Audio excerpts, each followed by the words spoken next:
Hello students. इस video में हम सॉल्व करेंगे class 10th chapter 1 real number के सारे एग्जांपल्स। इस वीडियो में हम कवर करेंगे। तो आइए स्टार्ट करते हैं। पहला एग्जांपल है, इन्होंने पूछा है consider the numbers 4 to the power n where n is a natural number, check whether there is any value of n for which 4 to the power n ends with the digit 0। यानी देखो यहाँ पे क्या बोला है, हमें एक number दिया है 4 टू दी पावर n, जहाँ पे n जो है वो एक नेचुरल नंबर है। n is a natural number, यानी 1 2 3 4 5 6। ठीक है, हम क्या करते हैं, दो तीन एग्जांपल्स लेके देखते हैं। हम लेते हैं 4 टू दी पावर 1, तो आंसर क्या मिला 4। 4 टू दी पावर 2, तो हमें आंसर क्या मिला 16। 4 टू दी पावर 3, हमें आंसर क्या मिला 64। ये बोल रहा है चेक करो क्या कोई ऐसा नंबर है एन एन नेचुरल नंबर कोई ऐसा है जिसे हमें 4 टू द पावर रखें, अगर हम 4 टू द पावर मान लो 5 रखें हैं 6, तो एंड हो जाए वो एंड हो जाए ज़ीरो से। तो देखो किसी भी नंबर के लिए ज़ीरो से एंड होने के लिए, जैसे मान लो मैंने नंबर लिया 10, तो 10 के फैक्टर्स क्या होंगे 2 × 5।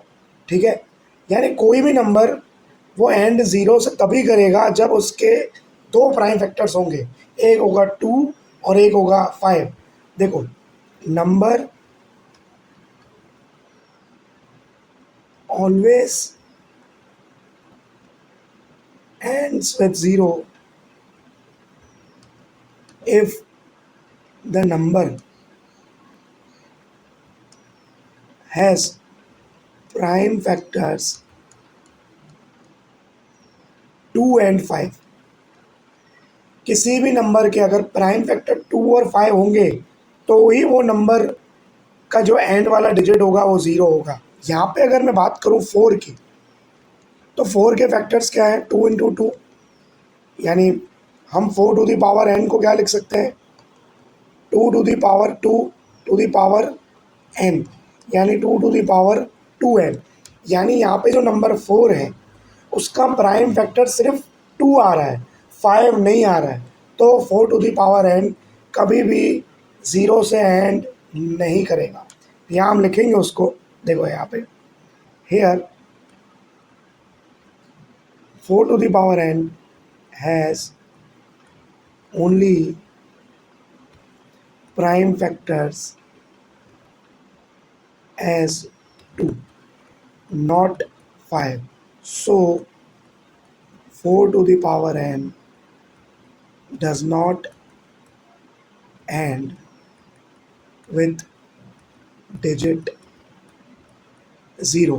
यानी किसी भी नंबर के लिए उसका एंड का डिजिट 0 तभी होगा जब उस नंबर के पास दो प्राइम फैक्टर्स होंगे, वो है 2 और 5। इस केस में 4 के पास फैक्टर सिर्फ 2 है, 5 नहीं है, इसलिए 4 टू द पावर n कभी भी ज़ीरो से एंड नहीं करेगा। क्लियर है? आपको एक एग्जांपल, ये एक सम ऐसा ही सेम यानी एक्सरसाइज में भी देखने को मिलेगा। क्लियर है? आगे बढ़ते हैं बेटा। आगे है find LCM and HCF of 6 and 20 by prime factorization method. Prime factorization method से 6 और 20 के हमें HCM निकालने, कुछ नहीं करना है, 6 के फैक्टर्स निकालो, 2 3 जा 6, 3 1 जा 3, और इस तरफ 20 के फैक्टर्स निकालो, 2 10 जा, 2 5 जा, 5 1 जा। यानी 6 के में अगर फैक्टर्स देखूं तो वो है 2 to the power 1, 3 to the power 1। ऐसा क्यों लिखा मैं बाद में समझाता हूँ। देखो 2 एक बार आया है, 6 के प्राइम फैक्टराइजेशन में 2 सिर्फ एक बार आया है, तो 2 टू द पावर 1 लिखेंगे इनटू 3 भी एक बार आया है, तो 3 टू द पावर 1।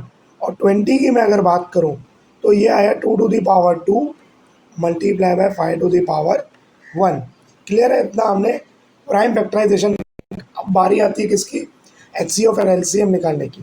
तो HCF की मैं अगर बात करूँ, HCF लिखेंगे कैसे 6, 20 इक्वल टू, देखो HCF के अंदर जिसका नाम है पूरा हाईएस्ट कॉमन फैक्टर, हम दो चीज़ों को कंसीडर करेंगे। पहला तो दोनों में वो नंबर होना चाहिए, यानी 2, देखो 2 6 में भी है 20 में भी है, वो होने के बाद हम देखेंगे किसकी पावर छोटी है।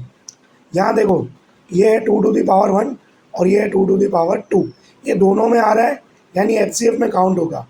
और HCF में हम काउंट कौन सा करेंगे, जिसकी पावर लीस्ट होगी, छोटी होगी, यानी 2 to the power 1, यानी 2 मेरा HCF है। हम ना 3 लेंगे, हम ना 5 लेंगे। ऐसा क्यों? क्योंकि 3 देखो 6 के फैक्टर में आ रहा है, पर 3 20 के फैक्टर में नहीं आ रहा है। 5 20 के फैक्टर्स में आ रहा है, पर 6 के फैक्टर्स में नहीं आ रहा है। HCF के लिए दोनों नंबर में वो कॉमन नंबर होना चाहिए, साथ ही छोटी पावर भी होनी चाहिए। क्लियर है? Okay, HCF clear. अब LCM की अगर बात करें तो LCM में थोड़ी कहानी अलग है। LCM में क्या होता है, LCM में हर एक नंबर आता है, 2 भी आएगा, 3 भी आएगा, 5 भी आएगा, हर एक फैक्टर आता है, पर पावर जिसकी बड़ी होगी वही आएगा। देखो, 2 की पावर 1 और 2 की पावर 2 में बड़ी किसकी, 2 की पावर 2, तो वो कंसीडर किया। फिर 3 की तो है ही एक, तो 3 की पावर 1 आ जाएगा। 5 की भी पावर एक ही है, तो 5 की पावर 1 आ जाएगा। अब 2 की पावर 2 कितना हुआ, 4, मल्टीप्लाई 3 की पावर 1 इज़ 3, 5 की पावर 1 इज़ 5, 4 3 जा 12, 12 5 जा 60, यानी इसका LCM आएगा 60। क्लियर है इतना? एग्जाम्पल नंबर 3 की अगर हम बात करें तो उसमें पूछा है find the HCF of 96 and 404 by prime factorization method, hence find their LCM। देखो, हमें HCF फाइंड करना है 96 और 404 का। हम कर देते हैं सबसे पहले 96 के ये फैक्टर्स निकालिए। 248 जा, 224 जा, 212 जा, 26 जा, 23 जा, और ये 31 जा। ठीक है, और यहाँ हम फैक्टर्स निकालेंगे 404 के। 22 जा, 022 जा, फिर आ जाएगा 101। ठीक है, अब 101 अगर 101 2 से तो डिवाइड नहीं होगा, 3 से भी नहीं, 7 से, 7 1 जा 731 नहीं। 101 खुद एक प्राइम नंबर है, 101 प्राइम नंबर है, तो 101 1 जा। ठीक है, इरेजर लेके इसको हटा देंगे। क्लियर है? यानी यहाँ से हमें 96 के जो फैक्टर्स मिले बेटा, वो मिले। देखो, 2 कितनी बार आया, 1 2 3 4 5, 2 to the power 5 multiply by 3 to the power 1, और 404 के फैक्टर्स मिले मेरे को 2 to the power 2 multiply bye 101 to the power 1, 101 to the power 1। यानी क्लियरली मैं यहाँ से HCF अगर बताऊँ तो HCF क्या होता है, जो दोनों में कॉमन, और दोनों में कॉमन तो 2 है, और छोटी पावर ये है, यानी 2 to the power 2 which is nothing but 4। अब देखो, ये हम फाइंड करने के बाद हमें फाइंड करना है LCM। अब LCM जो फाइंड करना है, हम इसमें फाइंड करेंगे LCM एक फार्मूला के यूज़ करके। ठीक है, वो फार्मूला क्या है, HCF ऑफ 2 नंबर्स, ठीक है, into LCM of 2 numbers is equal to product of 2 numbers. ये इंपॉर्टेंट फार्मूला है, आपको याद करना ही पड़ेगा। HCF of 2 numbers into LCM of 2 numbers is equal to product of those 2 numbers. यानी यहाँ पे 2 नंबर कौन से बेटा, एक है 96, यानी मैं लिख सकता हूँ HCF 96 404 multiply by LCM 96, 404 is equal to 96 into 404, क्योंकि नंबर 96 और 404 है। क्लियर है? जो हमें मिला है, जो HCF क्या मिला है, देखो हमें 4 मिला है, तो HCF की जगह आ जाएगा 4 इंटू में LCM 96, 404, ये हमें फाइंड करना है, is equal to 96 into 404। Therefore LCM यहाँ से बेटा क्या हो जाएगा, 96, 404 is equal to 96 into 404 divided 4। 4 से कट करेंगे, 4 1 जा 4, इसको कट करेंगे 101, तो हमें LCM क्या मिलेगा, 101 इंटू में 96, हम मल्टीप्लाई कर देंगे 6060, ये आ गया 909। सो हमें LCM बेटा मिला 9696, हमें LCM मिला 9696। Therefore LCM 96, 404 is equal to 9696। ये दी मोस्ट इम्पॉर्टेंट सम है और दी मोस्ट इम्पॉर्टेंट ये फॉर्मूला है, H C F of two numbers into L C M of two numbers is equal to product of those two numbers. इसको आपको याद करना है, बहुत सारे सम्स में काम लगेगा। क्लियर है? आगे बढ़ते हैं बेटा। आगे बोला है find H C F and L C M of 6, 7 and 120 using the P F method. P F method यानी प्राइम फैक्टराइजेशन मैथड। वैसे ही करना है, कुछ नहीं, फैक्टर्स निकाल देंगे हम। 6 के फैक्टर्स हैं 2 3 जा 3 1 जा, ठीक है। फिर 72 के फैक्टर्स, फिर आएगा 2 3 जा 6, 1 बचा 12, 236 जा, 2 18 जा, 2 9 जा 18, 3 3 जा 9 बेटा, और 3 1 जा 3। सिमिलरली हम 120 के भी फैक्टर्स निकालेंगे। 260 जा 120, 230 जा 60, 215 जा 30, फिर 2 नहीं आएगा, 3 5 जा 15 और 5 1 जा 5। यानी 6 के मैं अगर फैक्टर्स लिखूं तो मैं लिख सकता हूँ 2 to the power 1 multiply 3 to the power 1। फिर 72 के फैक्टर्स लिखूं तो देखो 2 कितनी बार आ रहा है, 1 2 3 बार, तो ये हो जाएगा 2 to the power 3 multiply 3 to the power 2। और 120 की मैं अगर बात करूं तो ये हो जाएगा 2 to the power 3 multiply 3 to the power 1 multiply 5 to the power 1। हम पहले क्या निकालेंगे, एच सी एफ।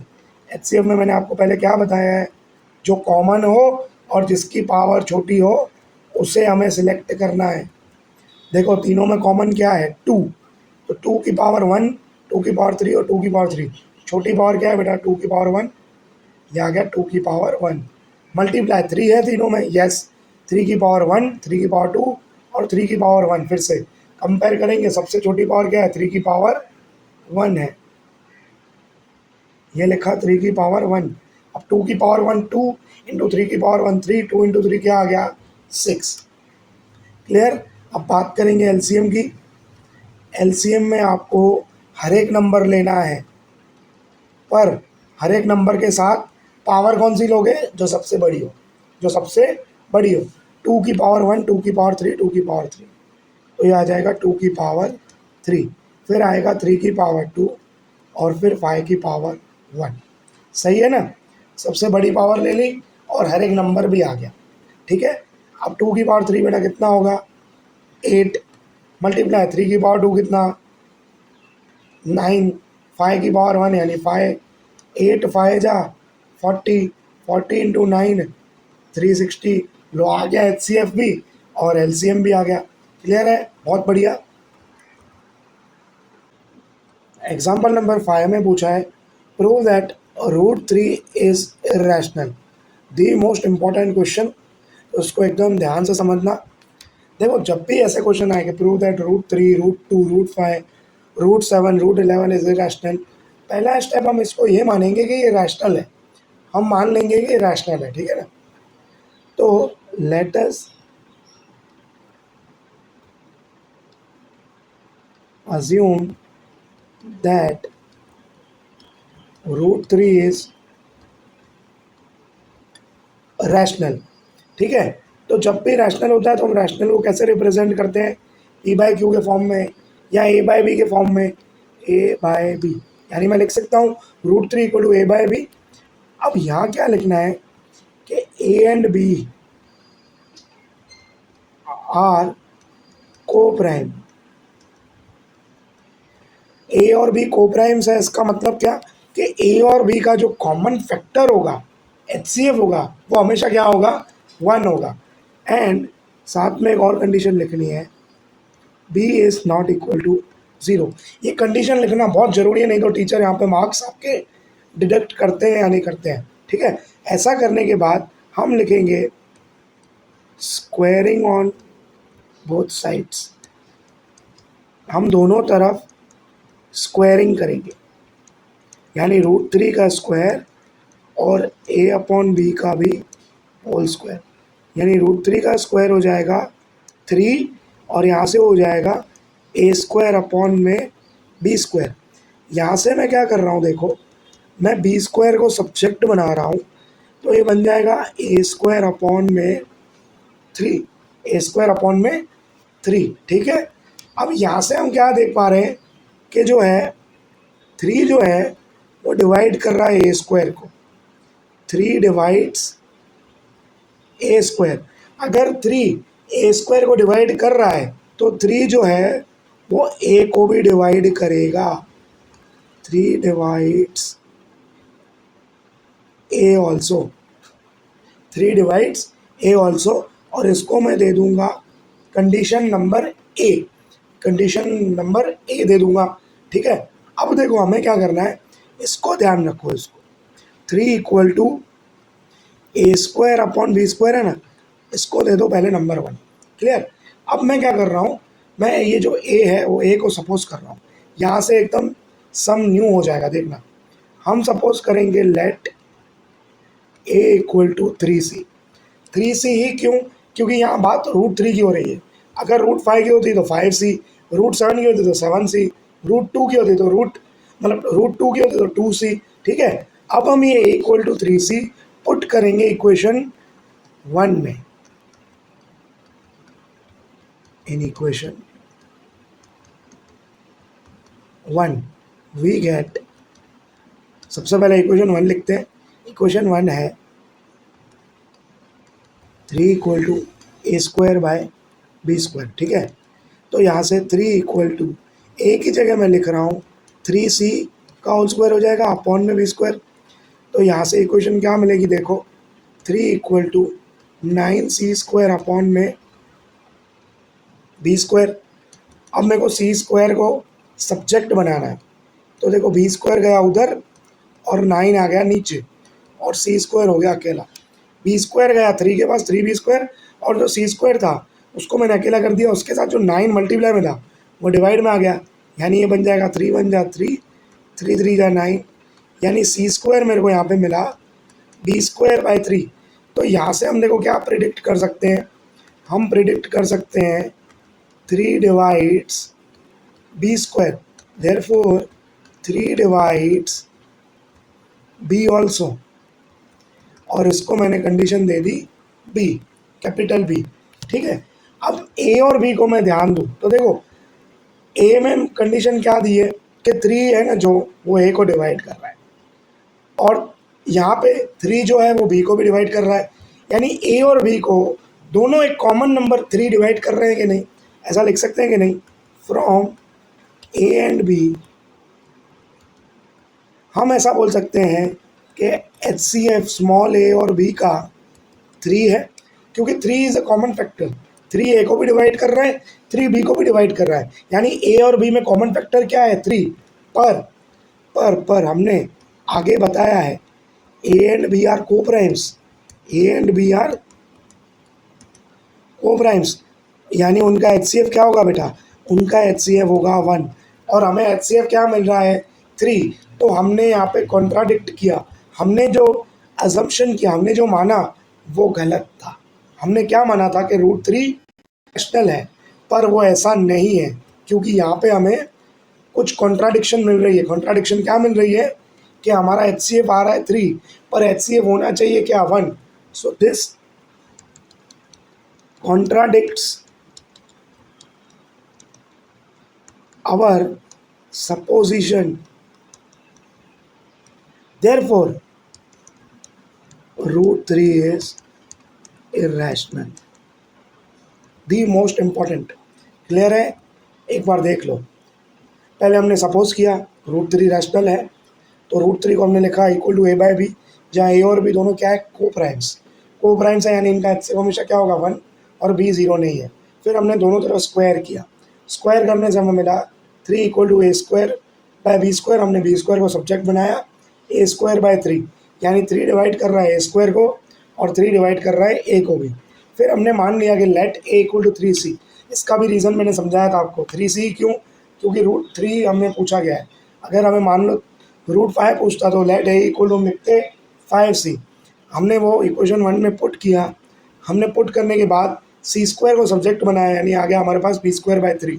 यहाँ से हमें पता चलता है कि 3 बी स्क्वायर को भी डिवाइड कर रहा है, तो 3 बी को भी करेगा।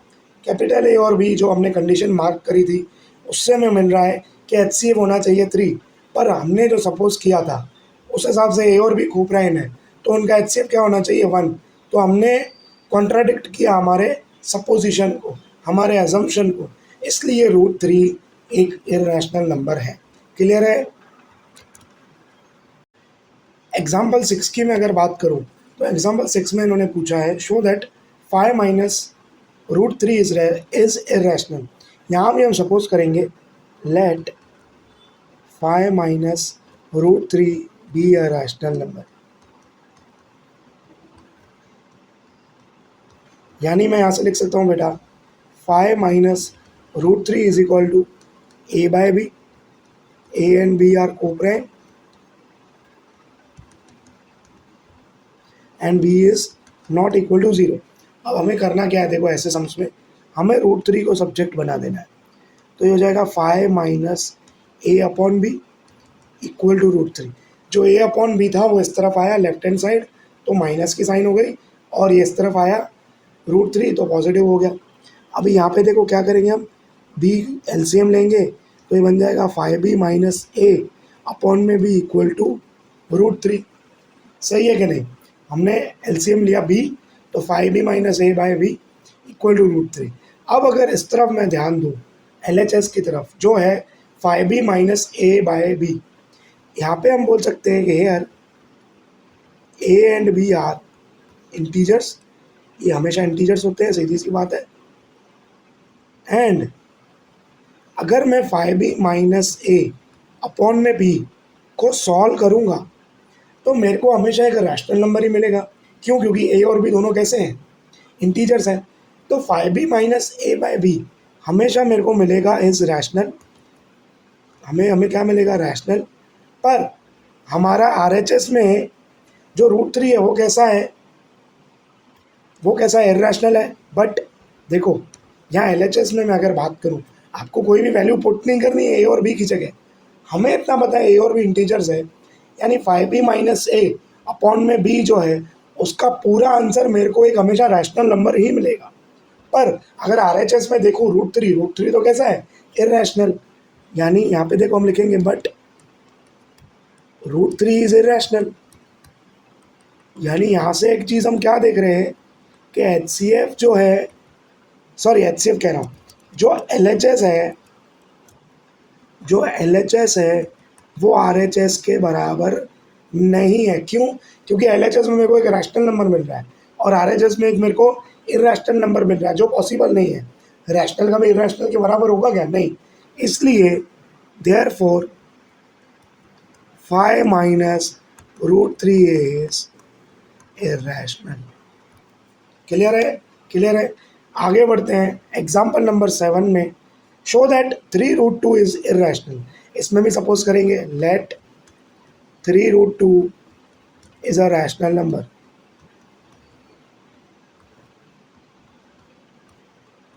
यानी 3√2 is equal to A by B, A and B are को प्राइम्स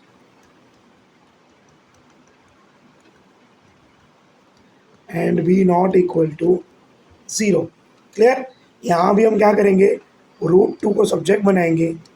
ठीक है, √2 को सब्जेक्ट बनाया तो मेरे को मिला ए अपॉन में 3b।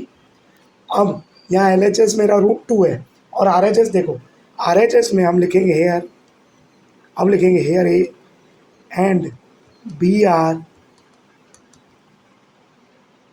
इंटीजर्स, ए और बी इंटीजर्स है। यानी ए अपॉन 3b का जो वैल्यू आएगा वो एक रैशनल नंबर होगा, होगा कि नहीं? ठीक है, हम अगर ए और बी में कुछ भी वैल्यूज पुट करेंगे, मान लो A1 रखते हैं, B1 रखते हैं, तो 1/3 इंटू 1 यानी 1/3, तो वो क्या है, वो रैशनल है, क्योंकि वो p/q के फॉर्म में हम एक्सप्रेस कर सकते हैं।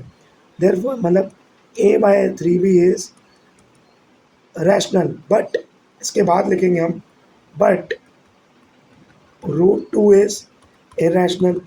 √2 तो कैसा है भैया, इर्रेशनल है। यानी यहाँ से हम क्या देख रहे हैं, जो LHS है और RHS है वो मैच नहीं कर रहे हैं।